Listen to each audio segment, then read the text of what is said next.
শুভেচ্ছা আমন্ত্রণ। খেলাধুলার ইন্ডিপেন্ডেন্ট টেলিভিশনের নিয়মিত আয়োজন যত খেলায়, সাথে আছে সাইদ সারি। আর শুরুতে জানাবো শিরোনাম।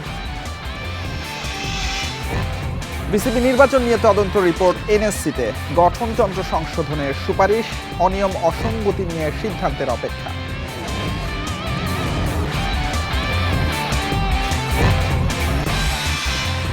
বিসিবি ইস্যুতে আইসিসিকে অবহিত করে চূড়ান্ত সিদ্ধান্ত জানালেন ক্রীড়া প্রতিমন্ত্রী। পরিচালকদের পদত্যাগের হিড়িকেও অবিচল বুলবুল।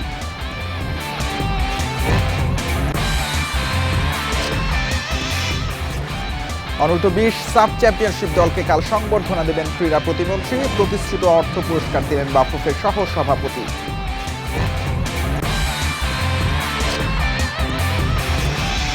শুটারদের হয়রানির অভিযোগে প্রমাণ মেলেনি, গুলির হিসাবে গড়মিল থাকতে করা হয় মামলা, হায়দার সাজ্জাদের দাবি।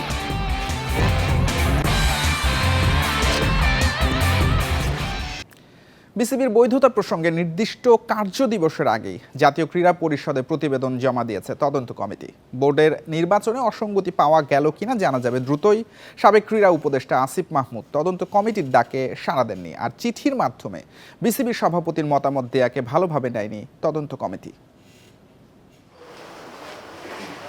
15 কার্যদিবস পূর্ণ হয়নি, তার আগেই তদন্ত কমিটির সদস্যরা ক্রীড়া পরিষদে প্রায় 1000 পৃষ্ঠার প্রতিবেদন, সাথে বিসিবি নির্বাচন নিয়ে অনিয়ম হয়েছে কিনা, কেমন ছিল সেই প্রক্রিয়া, সবকিছুই আছে সেখানে।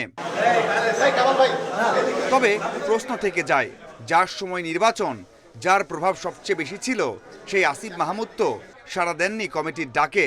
ক্লাব সংক্রান্ত জটিলতা অথবা জেলা ও বিভাগীয় কাউন্সিলর নির্ধারণে যে প্রভাব বিস্তারের অভিযোগ, তার উত্তর পাওয়া যাবে কি করে?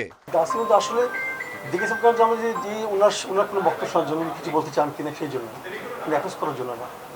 আমরা কিন্তু ওনাকে সময় দিয়ে টাকা হয়েছিল, উনি আমাদের কাছে আসেন না। বিসিবির কয়েকজন পরিচালক ও নির্বাচন কমিশনের সদস্যরাও সশরীরে হাজির হননি, লিখিত ব্যাখ্যা দিয়েছেন তারা। সেই তালিকাতে আছেন সভাপতি আমিনুল ইসলাম বুলবুল। অ্যাকুজ করি নাই, কোনো চার্জ ফ্রেম করি নাই, আমরা কাউকে অভিযুক্ত করে কাউকে তার বিরুদ্ধে আমরা ক্রিমিনাল ট্রায়ালে যেমন 342-র মাধ্যমে নিয়ে আসতে হয়, জানতে হয়, আমরা এই প্রসিডিউর যাইনি। কিন্তু ওইভাবে এটা আমাদের সিস্টেমে ছিল না। আমরা ইনকোয়ারি করে দেখছি সিস্টেম মতনভাবে আইনভাবে যেভাবে আছে সেভাবে প্রসিডিউর মেনটেন করা হয়েছে কি হয়নি, এইটুকুই আপনার আর কিছু না। প্রতিবেদন ঘিরে ইতিমধ্যে গুঞ্জন শুরু হয়েছে ক্রিকেট অঙ্গনে। বিস্তারিত না জানলেও এনএসসিকে কিছু সুপারিশ দিয়েছে কমিটি। আমরা সুপারিশ করেছি কিছু, আপনারা দেখে নিন।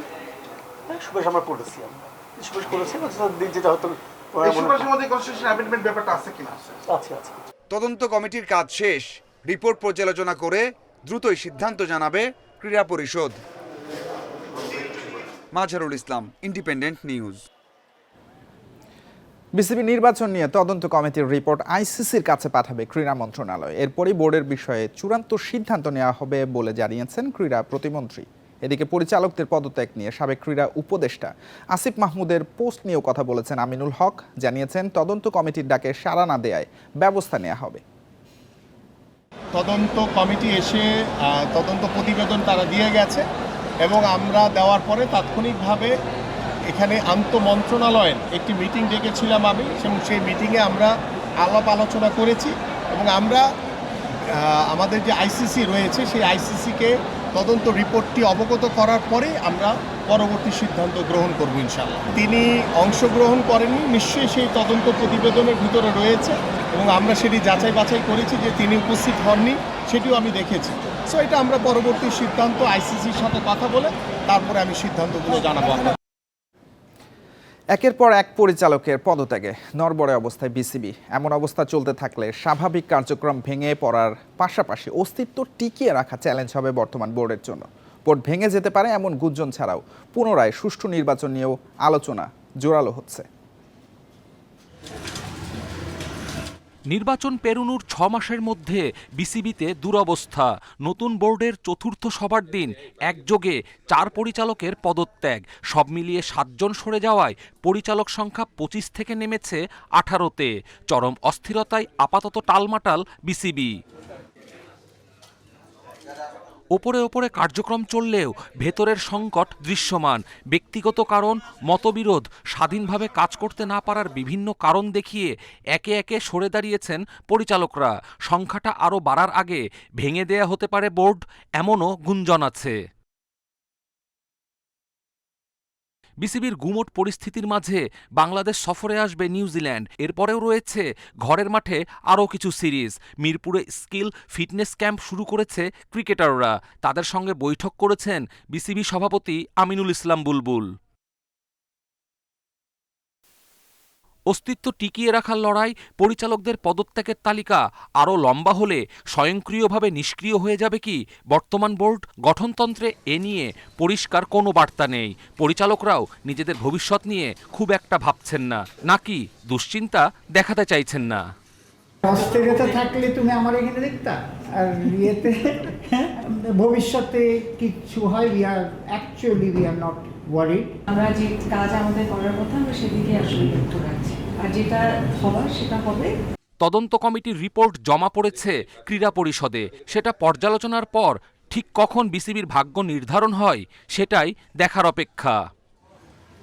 কপিল পাল, ইন্ডিপেন্ডেন্ট নিউজ। অনূর্ধ্ব-20 সাব চ্যাম্পিয়নশিপ দলকে কাল সংবর্ধনা দেবেন যুব ক্রীড়া প্রতিমন্ত্রী আমিনুল হক। জাতীয় ক্রীড়া পরিষদের অডিটোরিয়ামে সকাল 11টায় শুরু হবে অনুষ্ঠান। শনিবার দেশে ফেরার পর সাবজয়ী ফুটবলারদের ফুল দিয়ে বরণ করে নেন ক্রীড়া প্রতিমন্ত্রী ও বাফুফে কর্মকর্তারা। এরপর ছাদখোলা বাসে লাখো সমর্থকদের ভালোবাসায় সিক্ত হয়ে হাতিরঝিল এমপি থিয়েটারে পৌঁছায় ফাহিম সুলিভানরা। সেখানে বাফুফের সংবর্ধনা পায় চ্যাম্পিয়নরা। ফুটবলারদের প্রত্যেককে 1 লাখ ও কোচিং স্টাফদের 50,000 টাকা করে অর্থ পুরস্কার দিয়েছেন বাফুফের সহ সভাপতি নাসের শাহরিয়ার জাহিদি।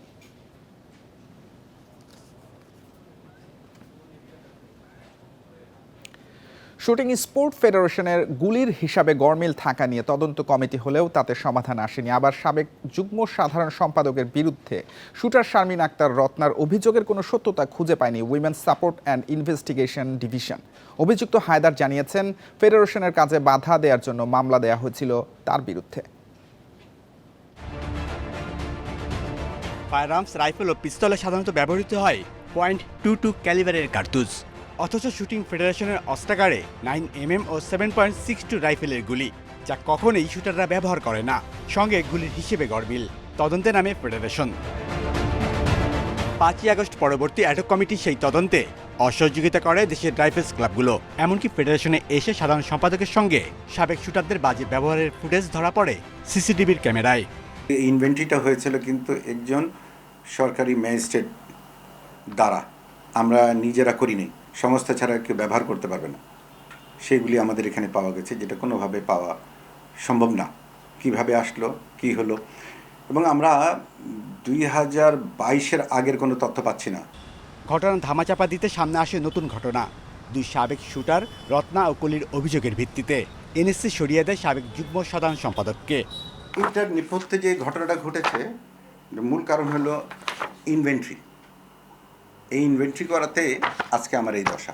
এই মামলার ভিতরে যা বলা হয়েছে সম্পূর্ণ মিথ্যা, এবং তারা সজমিনে এসে শুনি ফেডারেশনে তদন্ত করেছে, তদন্ত করে দেখে তারপরে রিপোর্টটা দিয়েছে। এখন যেই জঘন্য একটা এনভায়রনমেন্ট হয়ে আছে ফেডারেশনে, পা দিলেই মনে হয় যে আমরা হয়তো বা রেপিস্টদের একটা এরিয়াতে চলে আসছি। তবে গুলির হিসেবে 9/6, যার হিসেব এখনো মেলেনি। পুলিশের উইমেন সাপোর্ট অ্যান্ড ইনভেস্টিগেশন ডিভিশনের তদন্তে রত্না কলির নিপীড়নের অভিযোগ প্রমাণ হয়নি। ক্লাবে অস্ত্র সরবরাহে ঘুষ, শুটারদের মাধ্যমে বিদেশ থেকে অস্ত্র এনে বিক্রি নিয়েও বিভিন্ন সময় নানা অভিযোগ এলেও তার কোনোই সুরাহা হয়নি। Shamim Ahmed, independent news, Dhaka. এই ছিল যত খেলায় ইন্ডিপেন্ডেন্ট টেলিভিশনের সব খবর বিস্তারিত জানতে চোখ রাখুন ফেসবুক, ইউটিউব এবং এক্সে। আমন্ত্রণ পরের আয়োজন।